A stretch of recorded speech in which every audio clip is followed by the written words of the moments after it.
Welcome to the Construction Disruption Podcast, where we uncover the future of design, building, and remodeling.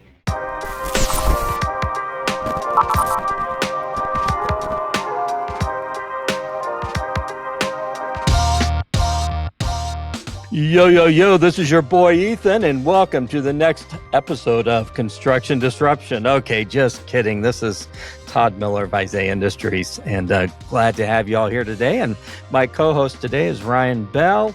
That little introduction was in homage to Ethan Young, and he cracked me up a few episodes when he started that way, and I can't get it out of my head. And now I just used the word homage. You know, I kind of like words. You like words too, don't you, Ryan? Yes, I do. Kind of like playing with, it'd be hard to manage without them. You know, I was thinking the other day how much I love the word plethora.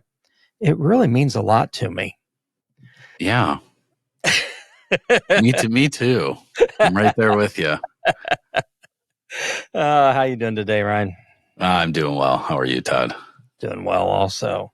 So as a reminder to our audience, speaking of words, Ryan and I, and also our mystery guest, soon to be introduced, each have accepted a challenge word or possibly phrase to work into our conversation today as seamlessly and naturally as possible. So we encourage the audience, try to guess what challenge word we might say. And at the end of the show, we will reveal whether we were successful or not at using our challenge word. So, Ryan, are we off to the races? Let's do it.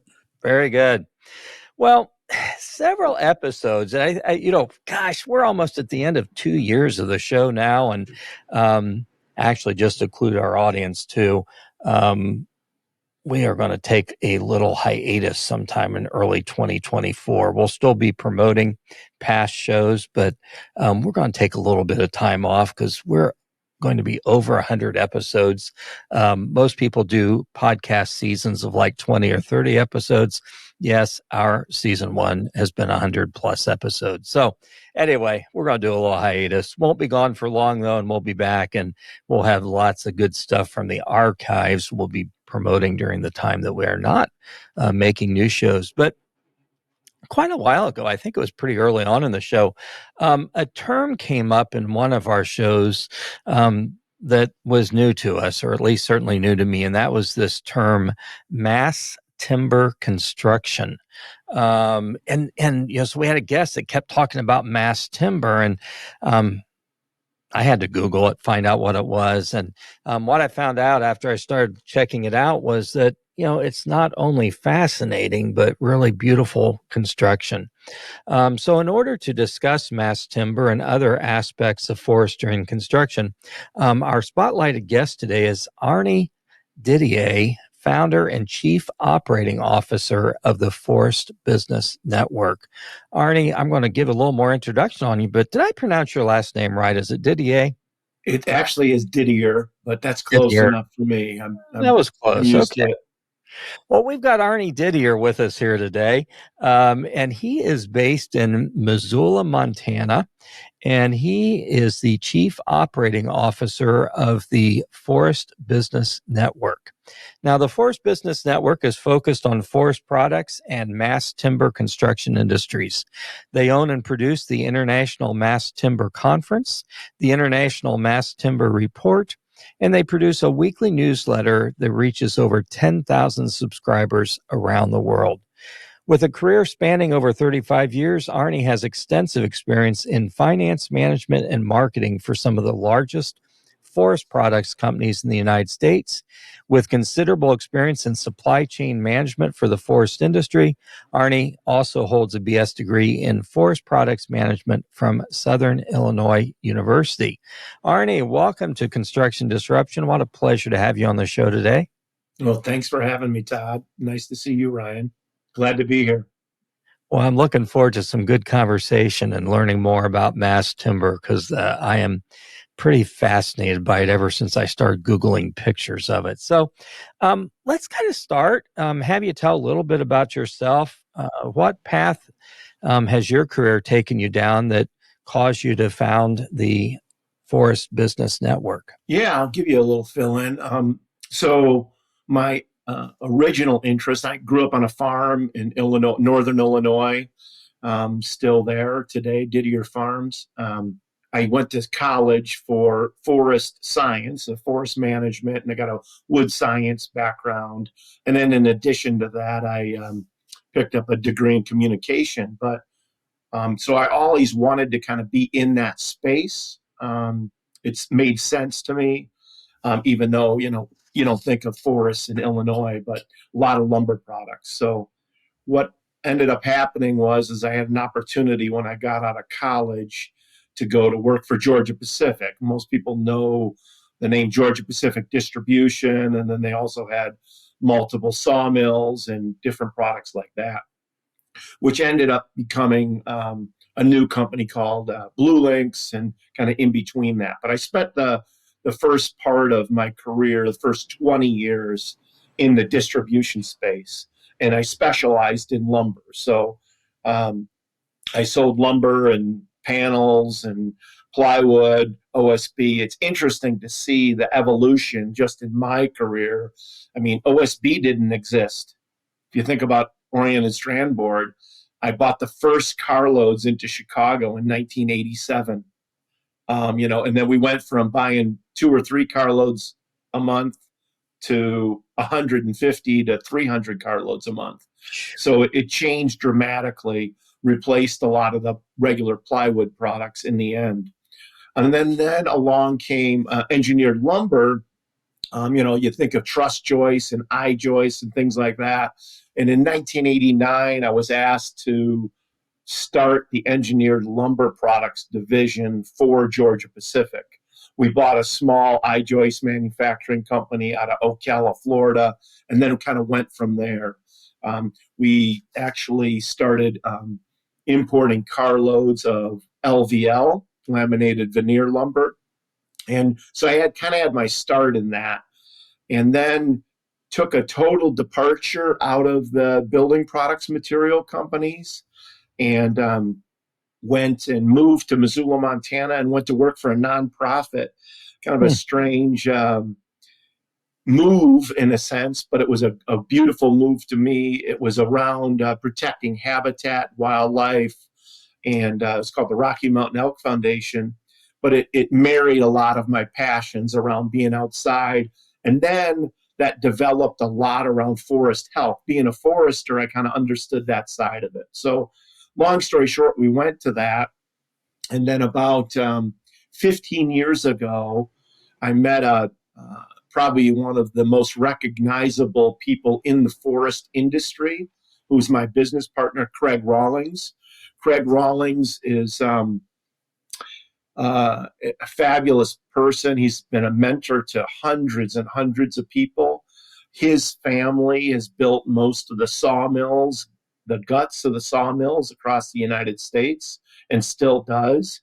His father invented a product called the wood hog, which is a giant chipper that you run logs through. It's called the Rawlings Wood Hog. It's produced today still. His brother John runs that company.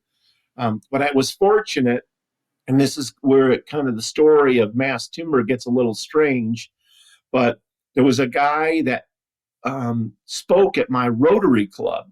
His name was Peter Stark. And the general people would know Peter Stark he's a very famous author. He's written The Young George Washington. He's written multiple books that have been top-selling books. He's had documentaries done around him. He's a real interesting guy. And he had some timberlands, and he had a bunch of fir larch logs on that. And there wasn't a lot of use for fir larch logs in small ones, small diameter. Well, my business partner, Craig Rawlings, is an expert in utilization of small diameter timber. And they came up and they built a little sawmill to produce flooring. So long story short, at this Rotary Club, I met Peter Stark, the author, who's now a lumber guy, kind of. He's more of an author. And then Craig Rawlings.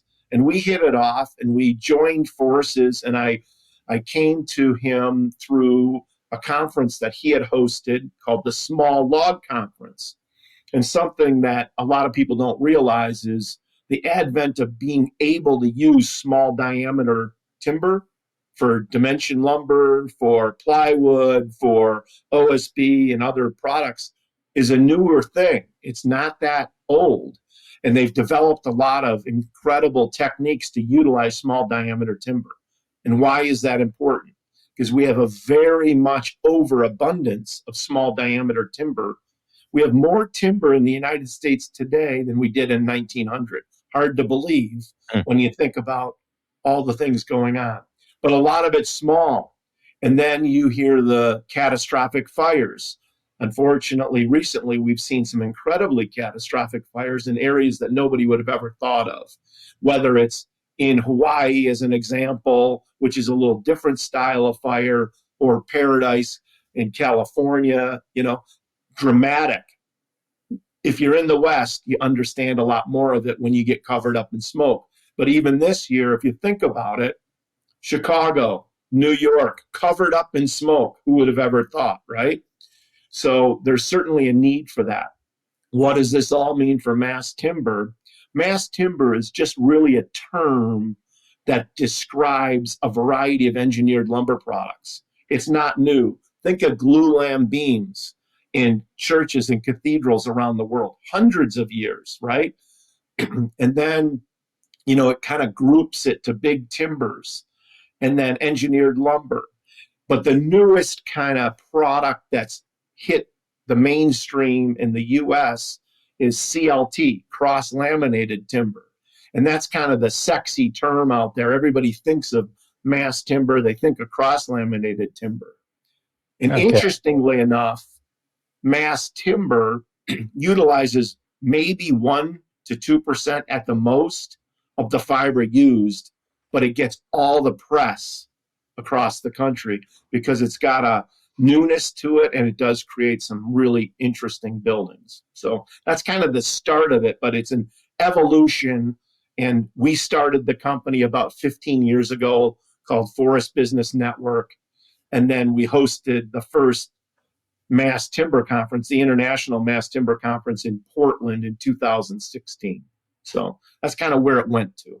Very interesting. Well, for our audience members out there who might be like I was and out there Googling mass timber, and now you're talking about cross-laminated timber, which I think actually is a lot of what I've seen photos of. And are there any websites out there where people can go and see beautiful images or learn more about this type of construction that you would recommend? Yeah, there is. So one of our co-producers of the conference goes by the name of Woodworks. So Woodworks is a great site. They provide free technical expertise for buildings. They have really highly talented engineers, architects on staff. They're spread around the United States and in Canada. They're considered kind of the preeminent source for information, specifically technical information. Another one is called ThinkWood. They're a little bit of a sister company to Woodworks. ThinkWood does a lot of education around regular use of wood products in general, but they do have a lot of information on mass timber. But today, you're going to see multiple companies that are promoting the use of mass timber in a variety of ways. It's interesting how dynamic the industry has taken off just from 2016 to today. It's really changed the course of the construction business, quite honestly. Well, and it kind of seems to me to some degree like, Forest Business Network is sort of like the carburetor. You got to mix stuff together, and you guys are the ones that are kind of mixing everything together between demand and design and construction practices and suppliers to really get the message out there, and that's great. What are some of the benefits of mass timber construction? Both, I guess I'm curious, both for property owners and also for builders. So there's a lot of different ways to look at that. But, some of the big terms out there that you hear, ESG, right? What's ESG? What's this? What's sustainability? What does that mean? So you have people that kind of jump on different bandwagons of sustainability, of ESG, and then certainly the climate change topic and conversation comes up. So mass timber is all about the story, right? And one of the things that kind of comments, I guess, or analogies that I've used, there's a guy by the name of Russ Vaughan. He's a young guy. His family's been in the lumber business for years and years. And he went out on a limb and he built a company called Vaughan Timbers. And there's other ones out there like that. But this is a unique place, beautiful place. His comment that he's made, and I'm just paraphrasing, but basically what he said, mass timber is an end result of the main product. And the main product is forest health. And if you think of it that way, it makes a lot more sense. A healthy forest, if you think of that, is really instrumental for us all over the world, right? Clean water, habitat, construction building materials, the ultimate green kind of product. And then you think of a different way to look at it. And I'll just paraphrase again. So who would think that on a lumber kind of convention, the International Mass Timber Conference, that we would have the head of the Nature Conservancy on the stage? But we did. His name was Mark Wishney. He ran all the forest products for that. And his comment was interesting. He goes, hey, we're a Nature Conservancy. We actually don't argue about cutting down trees. We know it's critical for the health of a forest. What we get pissed about is if you cut the trees down and you turn it into a parking lot. And so if you think about that, there's a lot of sense to be made of that. And then you think about climate change, whatever side you think about that. But it's certainly, climate is changing, right? And carbon is a big driver of that, right? So if you think about lumber products and you think about, cutting trees and replacing them, that's the ultimate double dip. And what I mean by that is if you use timber in mass timber or other products, you're sequestering carbon in a building. Then you're growing more, you get a double dip. It's one of the tools that we think is really important. So to kind of get back to your question, It's kind of like a Taco Tuesday thing. You go to Taco Tuesday and you want to, eat at the smorgasbord or whatever it is. But when you think of mass timber, it's an interesting concept and people really like looking at it and seeing it. And the end result is beautiful. There's a kind of a famous guy out there. He was actually our keynote in 2016. We don't usually have him back again, but he was the keynote in 2023. His name's Michael Green. But he came out with a YouTube or a TED Talk, which goes on YouTube and whatever else, in 2015 or 14. And it had 1.5 million views. And basically his story was, hey, building in wood and mass timber is going to change construction practices around the world because of the story and because of the environmental and sustainability benefits. And he said, you never see anybody hug a concrete column, but you see people getting close to these wood columns and beams. And it's nothing against the concrete industry. They think we're beating heads against it, but we're not. But they're seeing changes dramatically too. And we all need to for our kids and our grandkids. Are there any particular types of projects, where mass timber really seems to have gained the strongest foothold? And I guess even beyond that, what are your projections for growth of the industry? So the sweet spot originally with mass timber was the 6 to 12 story building. Okay. And you ask, well, what are the benefits of it? And the short answer is you get a beautiful building is the end result that people want to work in, okay? People want to be in, and they want to tell that story. The other side of that is the speed of delivery of the product. when you're essentially creating offsite materials and bringing it to the job site, your speed of delivery of that project is very quick. You don't have to wait for cure time. You don't have to wait for all kinds of other things coming in. And a lot of it can be prefabricated. We're getting better and better at that as time goes. The other thing is the weight. It's so much less weight than other products out there. So that example came up with one of our keynotes from, I think, 2017. Andrew Wise, he's out of the UK. He's an incredible individual, very Law Thistleton firm is kind of world renowned, very smart guy, and he's pushed the envelope. But he gave the example of buildings in the UK that were going to be 4-story, but they were able to go to 2 additional stories using mass timber. And why is that? Because it's so much lighter and they have to be concerned about what's underneath them. So if you're a developer and you're building a 4-story building, and then you can build 2 stories more on top of it for the same price, that's a really good equation when it comes to the financial benefits of it. So there's a mix of reasons why you would use mass timber. And then it comes back to that story of forest health. Compared to some of the other products out there, does it make sense? And in reality, it becomes that hybrid. But you're seeing other projects out there. You're seeing it move to modular construction. We all know modular is coming. It's been around forever, but it's really coming to the forefront. So modular offsite construction, mass timber happens to work really well in that. And then you get pretty extreme examples, and you asked about looking at pictures and looking at different projects. In Milwaukee, Wisconsin, there's a project called The Ascent. The Ascent is built by Boris and Tim Gochman.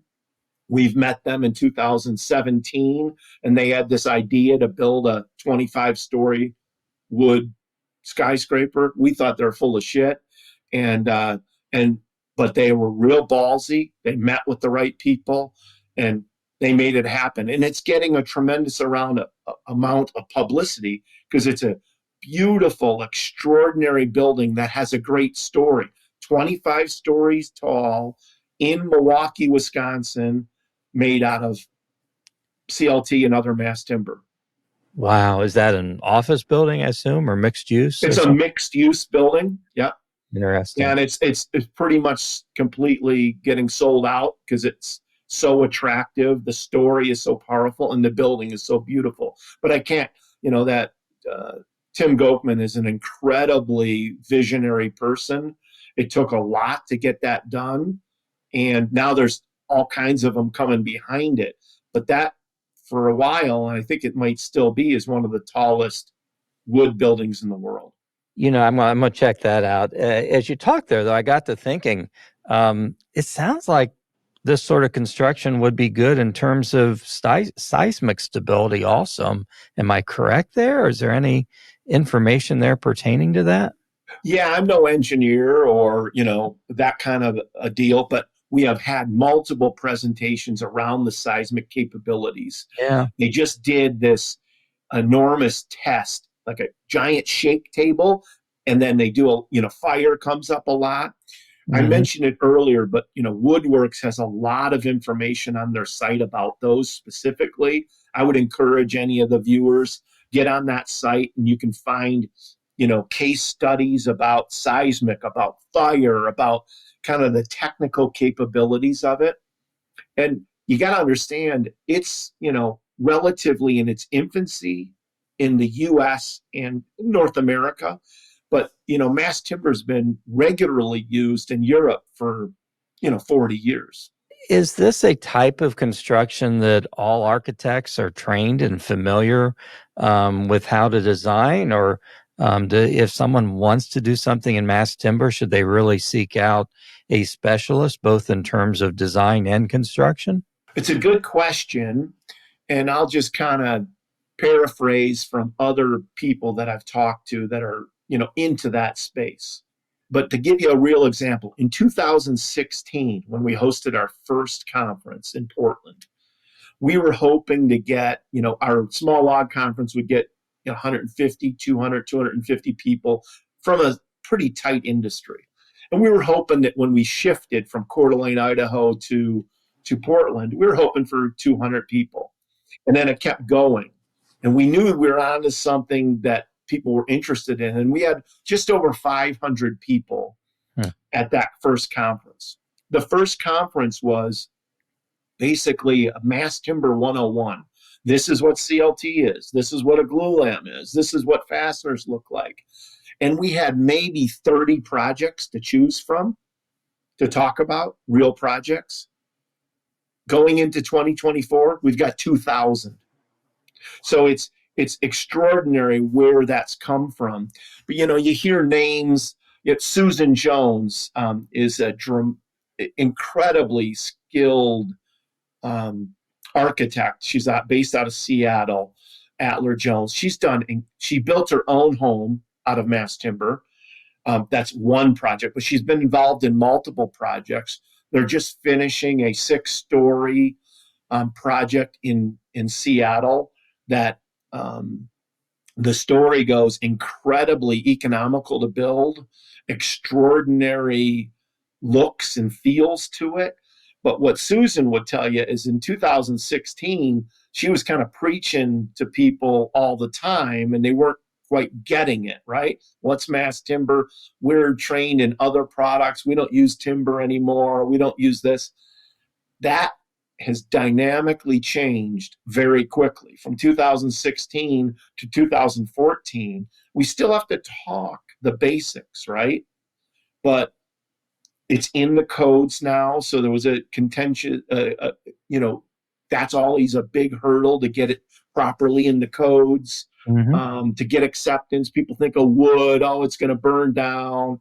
It's going to rot. It's going to do this. And then there's just been a lot of case studies that have proved different things around that.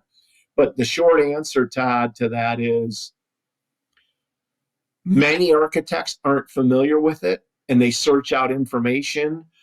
But now they've got hundreds and hundreds of examples to use, precedences per se.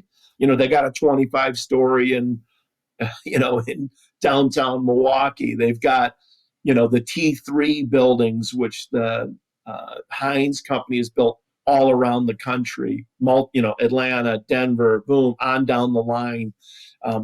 Portland's got 50 or 60 buildings. The UK has 600 buildings. The largest one in the world's in China. I mean, it just keeps going. New Zealand, Brazil. We had a full contingency at the conference in 2023 from Africa. It's one of the biggest up-and-coming products in Africa is using mass timber and CLT in a lot of projects now. So it's taken a life of its own in a sense, but yeah, it's a lot of fun to see, but it's really about the story. So you mentioned this 25-story building in Milwaukee and thinking, gosh, no way, you thought they were crazy. I mean, do you think the heights are going to go even beyond that eventually? There's opportunity for that. The reality behind it is you got to build projects that make sense, that pencil out, and that makes sense for safety reasons and all of that. But yeah, there's a lot of things on the books that are higher than that. But probably the biggest growth is going to come from additional residential and modular construction going forward. But the other thing is the retrofits. So, we're in a housing crunch. We're in an affordable housing crunch. Mm-hmm. And if you can turn 2-story buildings into 4-story buildings with 8 or 10 or 16 more units, and you can do that economically and you can do it sustainably, there's a lot of things to that. And, the game changers in mass timber came from a very unique source. So when we first started the conference, we had Microsoft, Facebook, Amazon, Google, all coming to the conference. But we couldn't even put their names on their badges. Their names, but not the company names. Because basically they wanted to research. So I'm a lumber guy, right? who's become a media guy, which is really strange, but it's what it is. But they didn't want to take stage time. They didn't want to do this until about 2019. And the head of research and development for the building products of the buildings for Google came on stage. Her name's Michelle Kaufman. And she said, we're Google. We love mass timber. Come talk to me because we're going to build some buildings. That was a game changer. Facebook, Amazon, Microsoft, Google, most people don't realize it. They were renters for the most part. Now they're building their own buildings and they're choosing to use mass timber because it fits their ESG and sustainability requirements of buildings. It was a game changer. And then who would have ever thought that the new headquarters for Walmart is going to be all mass timber? It's happening right now. So it's an unusual process. But what's happened is guys like myself who like lumber and love lumber and put their kids through school selling lumber have these advocates out there in the tech space saying, hey, we're building with mass timber and wood products because the story is so compelling. Very interesting.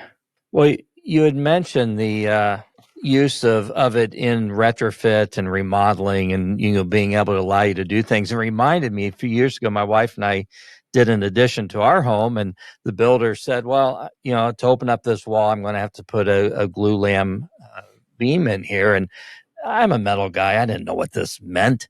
But it was funny when I remember the day they actually put it in. I'm like, oh man, that is so beautiful. And here it's going to be buried up in my attic so no one could ever see it. But what a beautiful piece. And it was just a simple glulam beam, but just beautiful. So I'm curious, where does the United States stand in terms of its adoption of mass timber compared to other countries? Well, we were way behind in 2016, and now we're moved way past.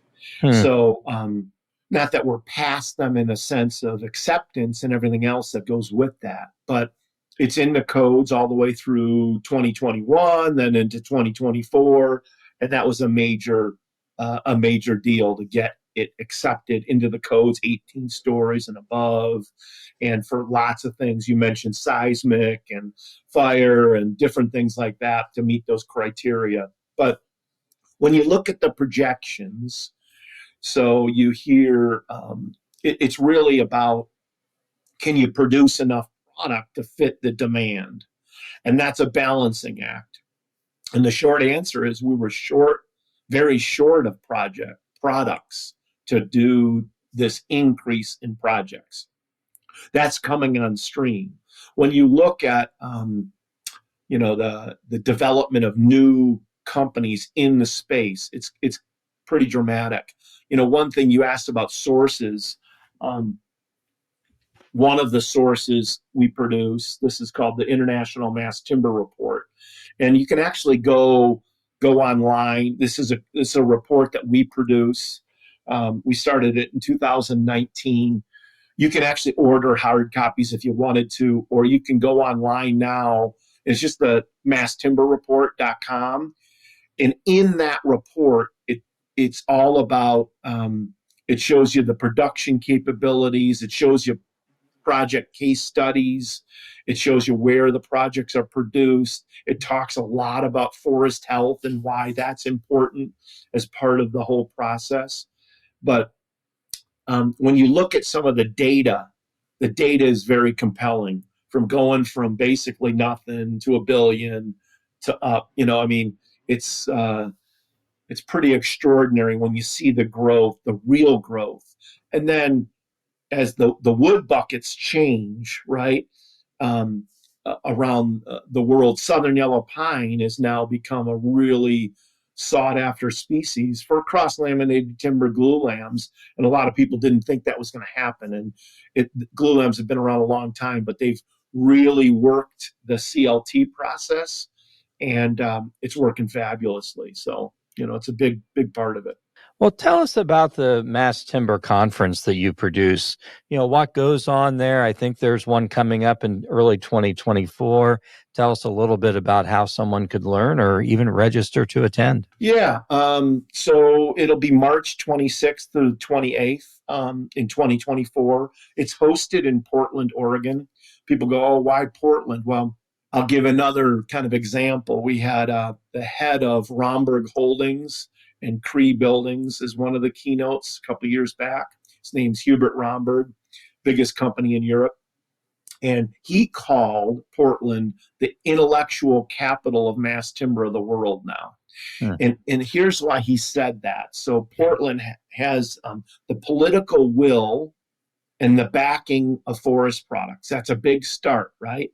And then they went out on a limb and they've built multiple buildings. They've got a tremendous amount of expertise in that area, just in that Portland area and the state there. So we do tours on Tuesday. So we see multiple buildings, manufacturing facilities.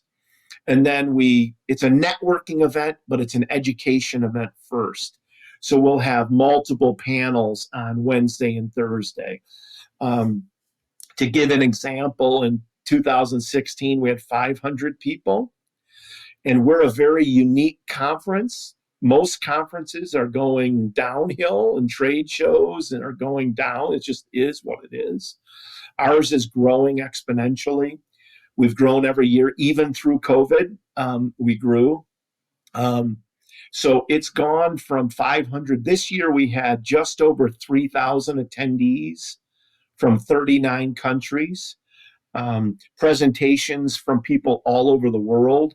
Not to be arrogant about it, but it's kind of the who's who in engineering, architecture, wood products, forest health in the world. It's become kind of a place to be, to share and network from all facets of the supply chain. So you're at that conference, you could be sitting next to a logger, sitting next to an economic developer, sitting next to a finance person, sitting next to an architect, an engineer, a construction person, a developer. It's a real wide mix. One of our dreams come true is the lumber industry and construction is really dominated by old fat white guys like me, right? Not anymore. You come to our conference this year, over 55% of the speakers were very talented, smart women, multiple ethnicities. It's just an incredible, dynamic people. I'll never forget the old-time lumber guys, the guys that own Weyerhaeuser and Idaho Forest Group and Sierra Pacific were sitting in the back of the room and going, oh my God, our dreams come true. There's young people. There's people of color. There's really smart, talented people, and they're all talking about lumber products and wood products. It was their dream come true, because we're no longer speaking to the choir; they're speaking to the people around sustainable wood products. Pretty important. Very interesting. Sounds very cool. So, I mean, if there's somebody out there interested in, learning more, or maybe they're early in their career and they're wondering, gosh, this mass timber thing sounds pretty cool. That sounds like a great place for them to attend.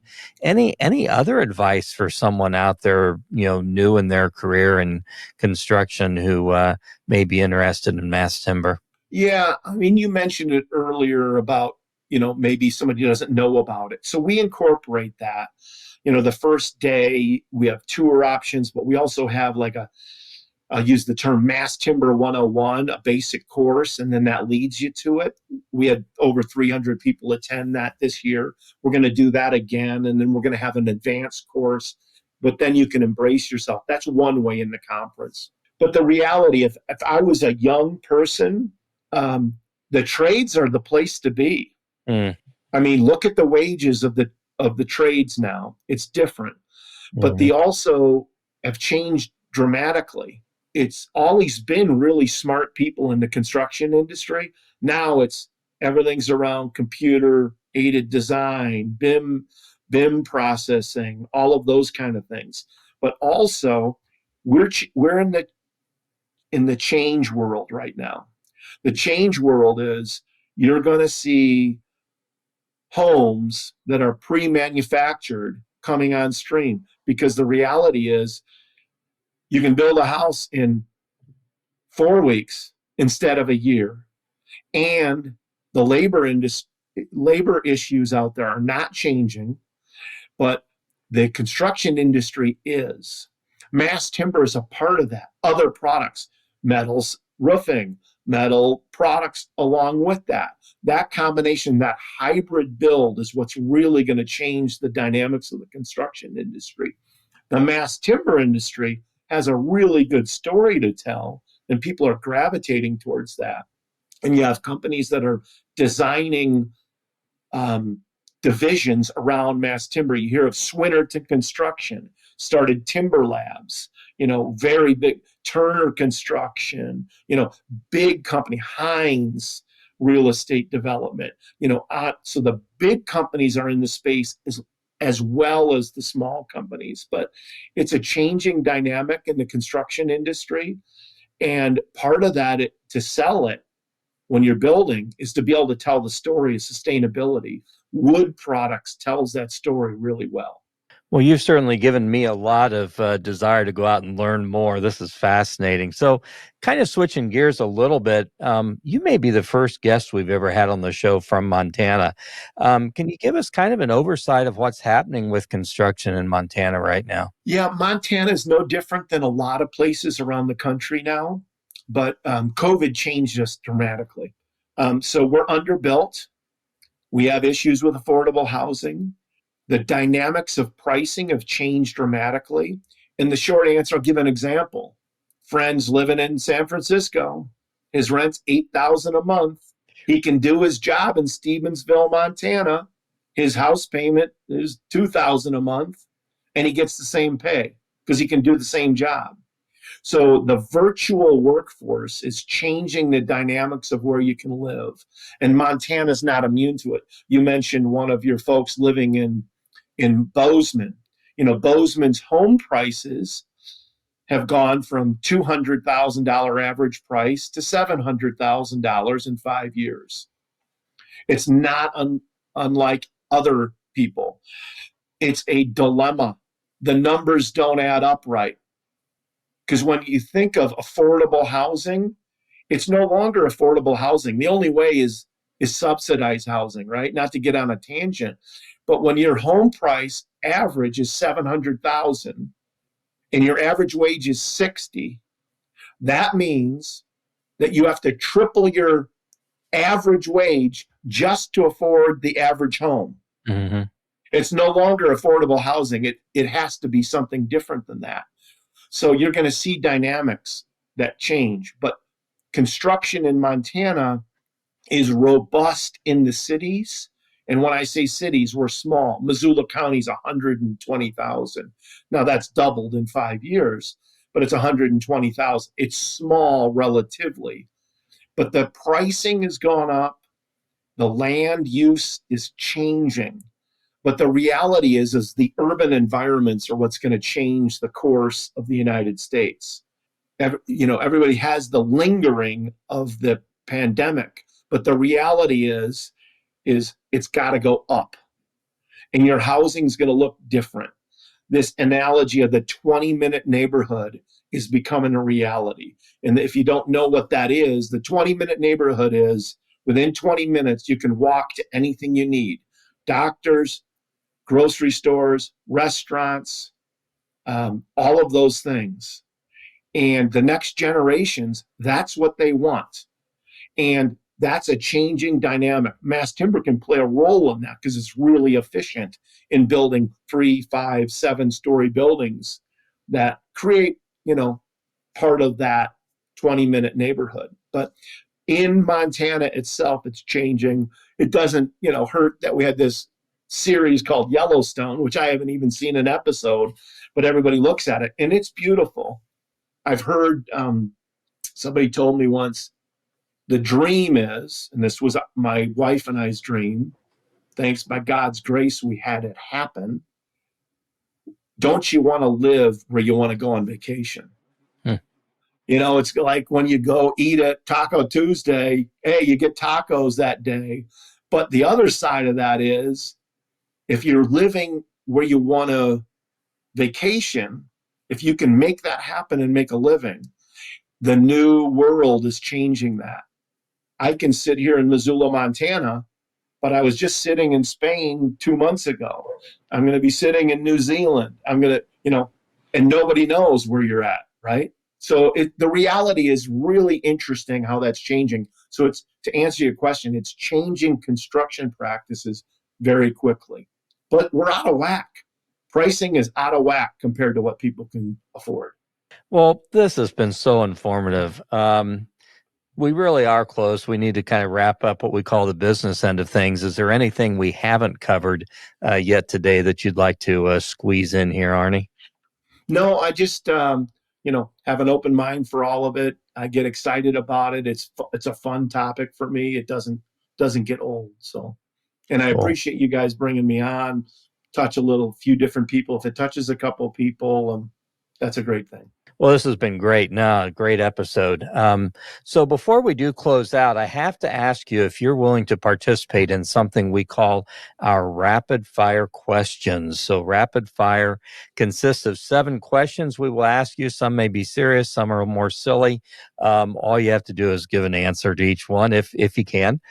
So I have to ask, and you have no idea what we're going to ask you, of course, but are you up to the challenge of rapid fire? Sure, I'm in. Awesome. Well, we will alternate asking questions. Ryan, you want to ask the first one?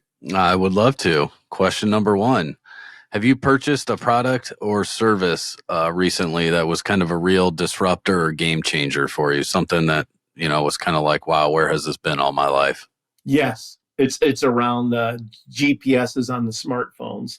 There's so many apps now that are extraordinary. I can be in the woods 20 miles and know exactly where I'm at. So was that a particular app then that you got? It's called OnX Maps. It's based in Missoula, Montana. Okay. And that's on X Maps? Yep. OnX Maps. It's an incredible product. Probably comes in handy out there while you're elk hunting and stuff. State, so. Yeah, cool. Very good. I will check that out. Question number 2. What was the first car you ever drove? Well, I grew up on a farm. So it was an old farm truck, and I crashed it when I was 14. So that, got me in a lot of hot water. Well, that's a memory. My dad handled it better than I thought. That's how you learn, right? Yeah. Learn a lesson there. And learn how to fix trucks because it was my responsibility. Yeah. All right. Next question. If you had to eat a crayon, what color of crayon would you choose to eat? Green. I'm not going to tell you why, but there's another story about green. So, okay, go for it. Question number 4. Okay, would you rather have to wear bell-bottom pants all the time or have your hair styled in a mohawk? Oh, I'd go the mohawk. You can tell my hair's goofy anyway. So, but I still got some. Not going for me. I'm jealous. Yeah. Next question. What would you like to be remembered for at the end of your days? Oh, it's all around my faith, that I'm a believer in Jesus Christ, and that's just my faith, and that I live those standards for my wife and my family. Amen. Love that. Okay, next to last. What is a book you have read that has had a major impact on your life? Well, I read it every day. It kind of goes to the last comment. The Bible is really, you have a little one on your desk. That's certainly the most impactful one. But there's been other books out there. I get on tangents. I try to pick a topic each year, and so there's a lot of really kind of good books out there that I've read recently. So. Well, I love the shout out to the Bible. Good deal. Greatest selling book of all time. There you go. We had someone a couple episodes ago mention a book called Freedom's Forge, which I went ahead and bought. I haven't started it. It's sitting on my end table in my family room. Okay. What is this? Last question. Last question. Did I go out of order here? No, Okay. you're good. So this is yours. Yes, it is. I get so Final question. What was your favorite toy as a child? Kind of a toss-up between, and then I wouldn't call them toys, but a BB gun and a mini bike. And when you grew up on a farm, a BB gun and a mini bike, that combination is pretty deadly in a lot of different ways. 100%. Yep. Oh, Arnie, thank you. This has been great. For folks who may want to get in contact with you directly or learn more about the Mass Timber Conference or anything else you're up to, what are some ways they can do that? Yeah, the website's the International Mass Timber Conference. That's an easy way to get there. My information's on there. And then our company, we have a newsletter that goes out. It's under Forest Business Network. So my email is arnie@forestbusinessnetwork.com. It's a long name, but it's pretty easy to remember. But always happy to chat and get back and connect people. That's what we do for a living. It's kind of strange, but that's what we do. Well, that's great. And of course, I found you on LinkedIn and you responded very quickly. So thank you. And love LinkedIn. Yeah. We'll put that contact information in the show notes as well. So we were all successful with our challenge words. In fact, Arnie was an overachiever. He got his in there twice. Your challenge word, Arnie, was? Taco Tuesday. You did it twice. Overachiever. I had carburetor. I kind of squeezed it in there. And Ryan, you had? Elk hunting. Yeah, what you got in there as well. Yeah. I was not sure how I was going to squeeze it in there, but I did. There were a couple times I almost squeezed it in for you. I thought, well, that would just be rude, so I didn't. Yeah. Well, thank you, Arnie, so much. This has been a pleasure. Enjoyed having you on the show. Yeah. Thanks, Todd. Thanks, Ryan. Appreciate it. And good luck with everybody. Be safe. Well, and thank you to our audience for tuning into this episode of Construction Disruption with Arnie Didier of the Forest Business Network. We encourage you, please watch for future episodes of our podcast. We always have great guests. Don't forget to leave a review on Apple Podcasts or YouTube. Until the next time we're together, keep on challenging the status quo. Keep on looking for better ways of doing things, shaking things up, disrupting the world out there. And don't forget to have a positive impact on everyone you encounter. Make them smile, encourage them to simple yet powerful things you can do to change the world one interaction at a time. In the meanwhile, God bless and take care. This is Isaiah Industries signing off until the next episode of Construction Disruption. This podcast is produced by Isaiah Industries, manufacturer of specialty metal roofing and other building products.